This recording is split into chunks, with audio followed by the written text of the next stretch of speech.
欢迎大家收看军事简报。我们现在给大家播报的主要内容包括：美国能够威慑或迫使伊朗吗？乌克兰表示，俄罗斯拒绝交出飞机坠毁的遇难者遗体。马克·帕廷金在以色列国防军嵌入式旅行穿越战争之路的一幕后启示场景。实时更新，哈马斯预计很快会对一项包括释放人质的提议做出回应。菲尔兹和阿肯色州立大学主场迎战路易斯安那门罗大学。请大家收看：美国能够威慑或迫使伊朗吗？外交政策。根据外交政策杂志上的艾玛·阿什福德和马特·克罗尼格的观点，最近对约旦一处美国基地的袭击造成了3名美国军人的死亡，这是令人震惊但也是预料之中的。游击组织在伊拉克和叙利亚的美国基地上使用火箭和无人机袭击已经持续了10多年。然而，自特朗普政府杀害伊朗将军卡西姆·苏莱曼尼以来，袭击事件有所增加。作者认为，美国政策制定者应该为长期将军队置于脆弱位置而受到指责。克罗尼格认为，美国需要恢复威慑力，并直接对伊朗施加代价。他建议美军对伊朗资产进行打击，比如对伊朗指挥官进行打击，或者对伊朗海军舰艇进行打击。然而，阿什福德不同意，并表示军事打击无法解决导致暴力的根本问题。他认为，美军在伊拉克的存在不受欢迎，华盛顿对以色列在加沙地带的战争的无条件支持正在制造地区仇恨。乌克兰表示，俄罗斯拒绝交出飞机坠毁的遇难者遗体。美联社。乌克兰多次要求俄罗斯交出乌克兰战俘的尸体，俄方声称这些战俘是在乌克兰军队击落俄罗斯军用运输机时被杀。乌克兰还呼吁进行国际调查。俄罗斯和乌克兰就这起事故互相指责，莫斯科指责基辅杀害了自己的人，而乌克兰则将莫斯科的说法视为猖獗的俄罗斯宣传。马克·帕廷金在以色列国防军嵌入式旅行穿越战争之路的一幕后启示场景。雅虎。马克·帕廷金是普罗维登斯日报的记者，他写了一篇关于他最近访问加沙地带的文章。帕廷金是以色列国防军 IDF 邀请的一群记者之一，作为新闻巡回的一部分前往加沙。他提供了这次旅程的描述了他们参观的前一晚 IDF 行动摧毁的隧道以及周围地区。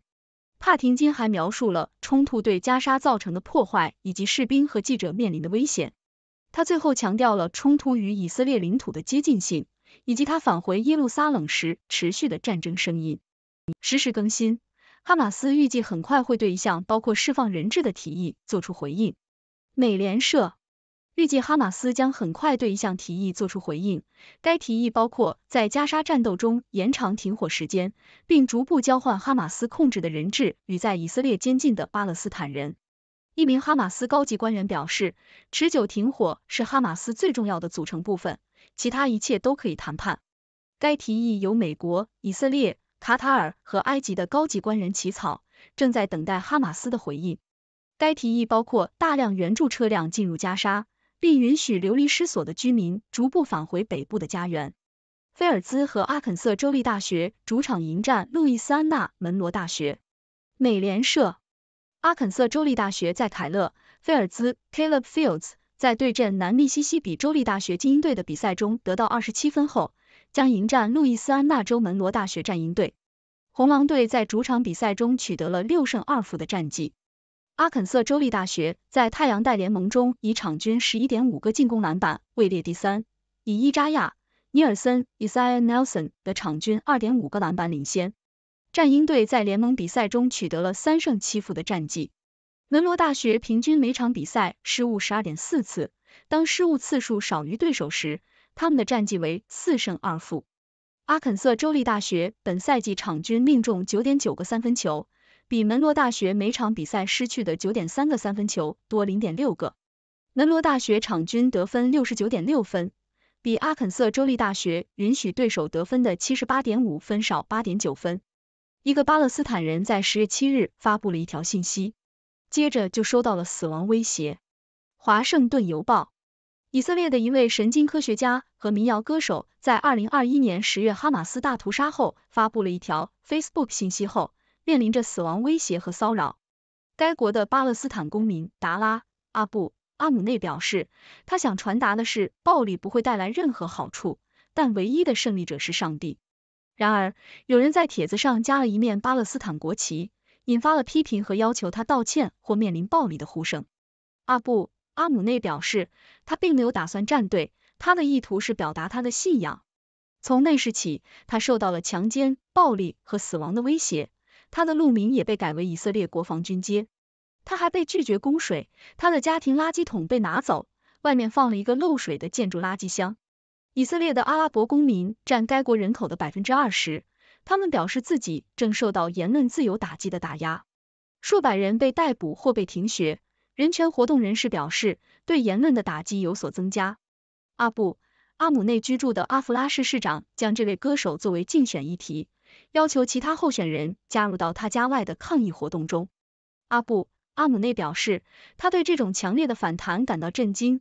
他在拿撒勒长大，与犹太人、穆斯林和基督徒一起生活，能说一口流利的阿拉伯语和希伯来语。她的丈夫说，他们内税是为了得到保护和服务，而不是每天受到攻击。阿布·阿姆内是一个和平主义者，他表示谴责无辜者的杀害，并期望以色列人谴责加沙的数千人的死亡，追究联合国救济和工程处的责任，但不要伤害那些需要帮助的人。日本时报，捐助者因联合国巴勒斯坦难民救济和工程署 UNRWA 的雇员涉嫌参与最近对以色列的恐怖袭击而暂停对其的支持。这一举动不仅威胁到加沙地带居民的援助，也威胁到该地区其他数百万人的援助。虽然要求联合国机构和援助组织承担责任很重要，但对不当行为的回应必须是相称的，不能破坏该组织援助有需要的人的能力。为什么其他人拒绝西方？日本时报，本文的作者认为，西方对以色列在加沙的军事行动的支持，表明了对阿拉伯人生命的长期冷漠以及中东民主的失败。他们认为，西方大国，特别是美国和英国，在该地区追求干预和军事化的外交政策，这是为了对抗共产主义并确保资本主义的主导地位。作者的新书名为《究竟出了什么问题？西方与中东民主的失败》，探讨了这一历史及其后果。空军，乌克兰在过夜期间击落了24架俄罗斯无人机中的11架。雅虎，乌克兰的防空系统摧毁了俄罗斯从普里莫尔斯科阿赫塔尔斯克基地和俄罗斯占领的克里米亚发射的24架无人机中的11架。俄罗斯军方经常利用克里米亚对乌克兰发动武器袭击。这些无人机在第聂伯罗彼得罗夫斯克、赫尔松、基洛夫格勒和哈尔科夫上空被拦截。大多数无人机的目标是第聂伯罗彼得罗夫斯克的关键基础设施。在第聂伯罗彼得罗夫斯克的克里维里西区，3架无人机造成了停电，影响了数千名消费者和2个矿井。尼科波尔区的2个社区也遭到了炮击。在哈尔科夫州，有17个定居点遭到袭击，建筑物、房屋、农业企业和电力线路受到了破坏。在赫尔松州，有279次俄罗斯袭击，造成2人死亡，6人受伤。亚美尼亚加入国际刑事法院，标志着与俄罗斯日益加深的分歧。法国国际广播电台，亚美尼亚正式成为国际刑事法院 ICCJ 的成员国，这一举动可能会使其与俄罗斯的关系复杂化。ICC 的罗马规约于2月1日对亚美尼亚生效，外交部长耶吉舍基拉科斯扬表示，加入该法院将使亚美尼亚能够防止战争罪和反人类罪在其领土上发生。亚美尼亚的成员身份可能会使其与俄罗斯的关系复杂化，因为 ICC 已对俄罗斯总统弗拉基米尔·普京发出了逮捕令。如果普京进入亚美尼亚，亚美尼亚将被要求执行该逮捕令。各位观众大家好，我是6度世界的6博士，一如既往的为大家带来最新的新闻资讯和深度分析。今天我们先来看看外交政策方面的新闻，关于美国是否能够威慑或迫使伊朗。根据外交政策杂志上的观点，近期对约旦一处美国基地的袭击造成了3名美国军人的死亡。这已经不是第一次了。游击组织在伊拉克和叙利亚的美国基地上使用火箭和无人机袭击已经持续了10多年。但是自特朗普政府杀害伊朗将军卡西姆·苏莱曼尼以来，袭击事件有所增加。有观点认为，美国政策制定者应该为长期将军队置于脆弱位置而受到指责。有人认为美国需要恢复威慑力，并直接对伊朗施加代价，但是也有观点认为军事打击无法解决导致暴力的根本问题。另一方面，作者还讨论了加沙地带的局势，拜登政府面临着减少敌对行动的压力。有人认为拜登应该对以色列政府施加更大压力，结束冲突，并考虑承认巴勒斯坦国。然而也有人认为内塔尼亚胡消灭哈马斯的军事目标是正确的，美国应该帮助制定一个安全的哈马斯后加沙的计划。接下来我们来看一下乌克兰和俄罗斯之间的问题。乌克兰多次要求俄罗斯交出乌克兰战俘的尸体，但俄方声称这些战俘是在乌克兰军队击落俄罗斯军用运输机时被杀。现在乌克兰呼吁进行国际调查，双方互相指责。这个问题的解决需要各方的合作和沟通。此外，最近加沙地带的局势也备受关注。预计哈马斯将很快对一项提议做出回应，该提议包括在加沙战斗中延长停火时间，并逐步交换哈马斯控制的人质与在以色列监禁的巴勒斯坦人。这是一项重要的和平举措，希望双方能够达成共识。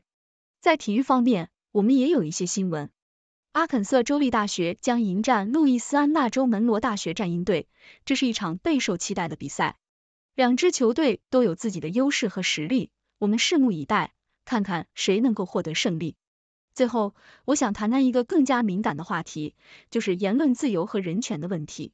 以色列的一位神经科学家和民谣歌手因发表一条信息后面临死亡威胁和骚扰，这引发了对以色列的言论自由的质疑，也让我们反思自由和包容的重要性。总的来说，世界上的事情总是错综复杂的，我们不能简单的将问题归结为黑白和对错。我们需要更多的对话和理解，以寻求解决方案。我非常欢迎大家留言和提问，你有什么样的想法呢？谢谢大家收看，下次再见。谢谢您的收看。上面播报的内容是6度团队推荐的全球专业媒体、智库、政府机构和行业专家的最新报道、分析简报，更详细的内容，请大家去这些媒体、智库的网站阅读。这些内容并不一定反映6度简报的立场，亦不能作为任何决策的建议。6度团队由专业媒体人、学者、科学家组成的独立新型媒体，大家可以根据自己的专业要求订阅各种简报，网址是6dobrief.com。您在世界任何地方都可以通过电邮收到6度简报。